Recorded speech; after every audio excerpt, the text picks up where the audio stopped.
YouTube, what is going on? Welcome back to the channel. In today's episode, we're going to be building a custom fiberglass cargo cover. Let's get into it.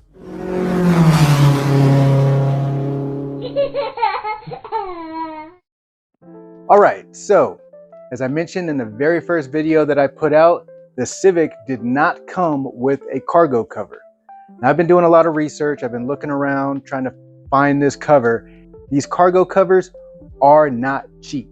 So this is the budget channel, right? This is the DIY channel. So what we're going to do today is we're going to build our own fiberglass cargo cover. Now, I've already started the process with making a template out of cardboard. And this is it. So basically what I did was I used cardboard and basically cut out what I think the template would look like. I measured, cut, and cut, because that's what we do around here, right? Once I was happy with the template and how it sat in the car, I transferred it over to foam. Now, this is insulation foam. You can pick this up at Lowe's or Home Depot. It's basically what they use in new construction homes to keep your houses insulated. This makes for a perfect template for our project today. I cut it out, and with the excess foam that I had after cutting the template, I decided to make a tray. I cut out a square, used that excess, and duct taped it to the template. From there, I basically just covered it in painter's tape. Painter's tape actually has a wax film on top of it that actually does not bond to fiberglass. For this project, you will need your template, you will need some fiberglass resin, some fiberglass cloth, and some hardener. If you decide to do this project yourself, please use caution and please be safe. Do not handle this stuff without gloves, and try not to inhale this stuff because it is toxic. Once this is cured, after about 24 to 48 hours, we can release it from the mold. We can then turn it over and reinforce it with more fiberglass matting. All we're going to do today is create our base cargo cover. Let's quit wasting time talking and let's get into it. All right, so as I mentioned, you're gonna wanna wear gloves with this stuff because this stuff is a mess. It is not only toxic if inhaled, but you just don't want it on you. This stuff is disgusting. Like, it's sticky, it's very difficult to get off. And if you've never used fiberglass before, this stuff smells horrible. Unless you're me. I kind of like stuff like this. Gasoline, fiberglass, Bondo. For some reason, I'm just weird like that. I like the way it smells. All right, so we got our gloves on. We've got our fiberglass resin. We've got our matting, our fiberglass cloth. But we're going to use that later. We don't need this right now. All we need to do, and we have our container to put our fiberglass in. We are going to need a bigger container though. So, all right, here we go. Our container. So we have our resin, we have our hardener, and we have our container. The only thing we're missing is a stir stick. All right, we got our stir stick. Coffee stirrer works perfect. You can use a screwdriver, coffee stirrer, paint stir sticks, whatever you can to stir this up. So there's actually measurements on this that you're supposed to go by. I honestly couldn't tell you what they are because I've never really paid attention to them. You start using this stuff so much, you just kind of come up with your own measurements and what works for you. I will be just measuring it by eye, basically. I'm basically going to pour as much as I need, or as much as I think will cover this template, and add our hardener, mix it up, and we'll go from there.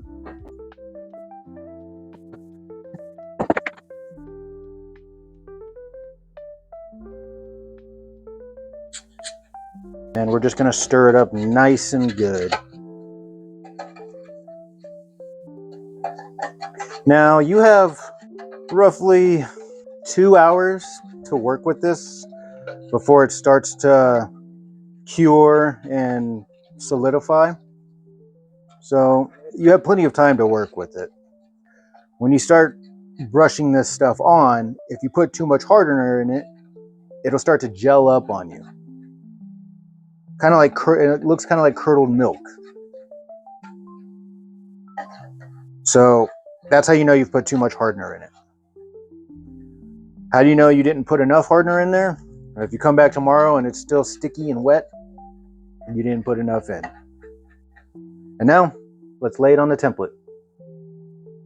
All right, so you're gonna wanna find a suitable place to work. Make sure you have enough space to work and make sure you have proper ventilation. So what I have here is some disposable paint brushes. I picked these up for like $2 at Harbor Freight. They are 1-inch paint brushes and they're perfect for the job we're going to be doing today. Oh, and a side note, make sure you lay something down on the floor like a tarp, because you do not want this stuff on your floor because it is incredibly difficult to get off. All right, so we have our resin and our paintbrush. The only thing that we have to do is lather it on.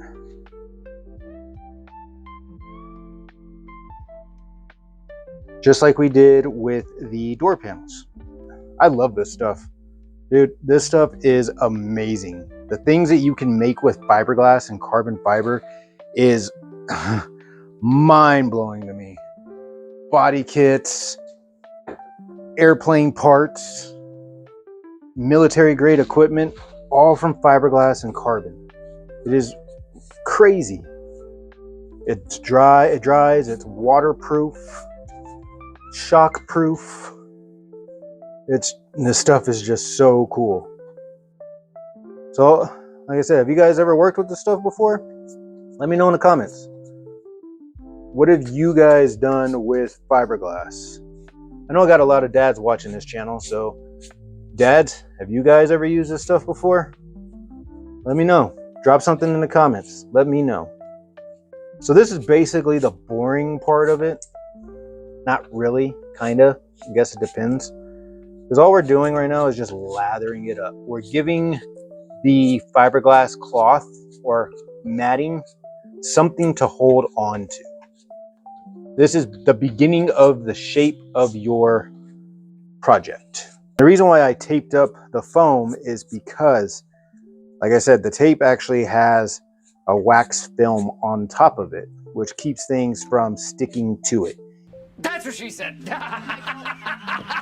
It makes for a great release agent for fiberglass. The reason why you don't fiberglass directly onto the foam is because it will actually eat the foam. There's a chemical reaction that happens and it basically eats it. Any painter's tape will do, whether it's white painter's tape, green painter's tape, blue painter's tape, it's all the same. So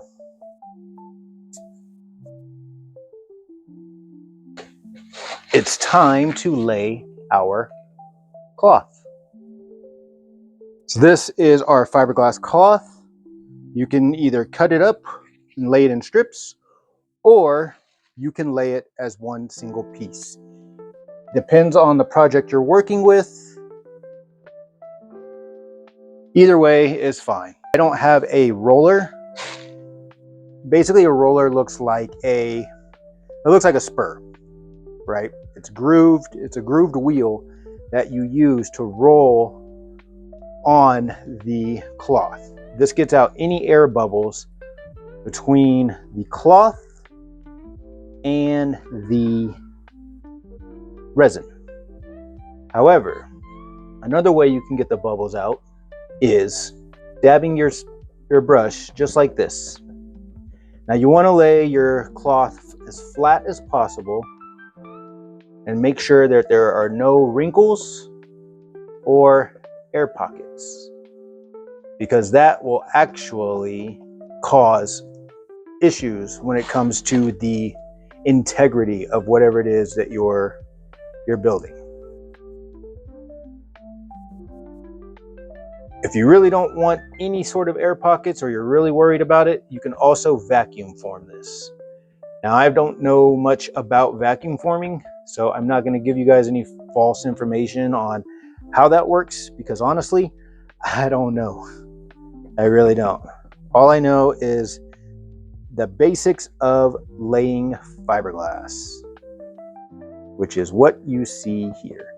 Now, what's happening is the fiberglass resin is actually soaking into the fiberglass cloth. This is what gives fiberglass its shape. So what we're going to do is we're going to go over this with another piece of cloth, basically here and here, to make sure we have full coverage. And then we're going to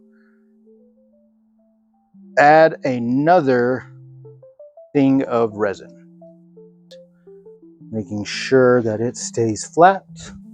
Now, to cut the cloth, you can just use regular basic kitchen shears. All right, we got our second piece here.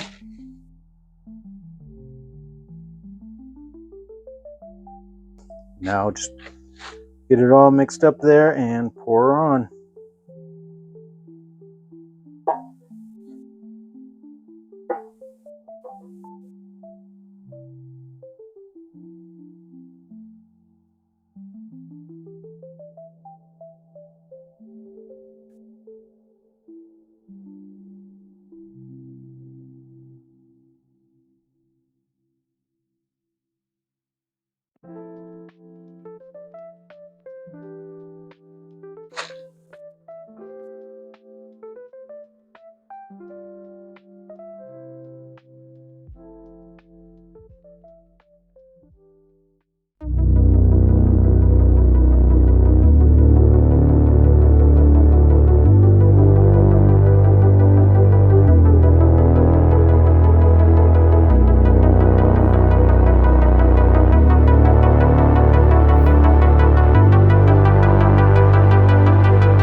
So that's basically it for this video. If you've made it this far, thank you for watching. You saw the basic process of how to lay fiberglass. It's a very simple process. It is and can be a little boring, but if you like this kind of work, then this video is for you. If you've made it this far into the video, thank you so much for watching. If this is something that you guys are interested in, please let me know in the comments. Hit that like button and don't forget to subscribe. June 14th, if you're in the Salt Lake City area, Scrape Fest, June 14th. I will be there covering the event. If you happen to see me there, don't be afraid to say hi.